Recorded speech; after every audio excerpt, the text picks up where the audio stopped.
Tangis pilu putri bungsu sambut 6 jenazah korban kecelakaan maut kereta api vs mobil Rush di Deli Serdang. Suasana nan memilukan tampak terasa di rumah duka keluarga Manulang yang diketahui baru saja mengalami insiden tabrakan kereta api. Tragedi yang menewaskan satu keluarga marga Manulang ini terjadi di Desa Sumberjo, Kecamatan Pagar Merbau, Kabupaten Deli Serdang, Minggu, tanggal 21 Juli tahun 2024. Tangis histeris sontak pecah saat 6 jenazah korban tewas satu keluarga itu tiba. Jenazah Ramses Manulang, 52, menjadi jenazah pertama yang dibawa ambulans RSUD Amri Tambunan ke rumah duka. Setelah itu datang mobil ambulans yang membawa jenazah David Manulang, 22. Pantauan Tribun Medan, jenazah keduanya tiba di rumah duka sekitar pukul 19.40 waktu Indonesia Barat.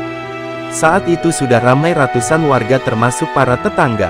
Tangisan Setia Manulang, 14, anak bungsu korban yang saat itu terdengar paling kencang.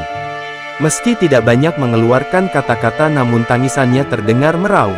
Wajahnya tampak sembab saat itu, beberapa tetangga tampak menguatkannya. Setia yang masih kelas 1 SMP ini tidak mau jauh dari peti jenazah ayah dan abangnya.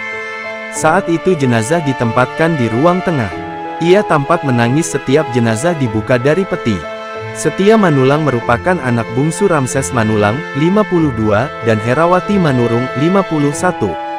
Setia tidak ikut dalam rombongan ketika hendak jalan-jalan ke Medan. Pada saat itu ia sedang tidur di rumah dan tinggal bersama bibi dan sepupunya. Dalam rombongan hanya ada bapak beserta ibu dan juga 2 kakak dan 3 abangnya.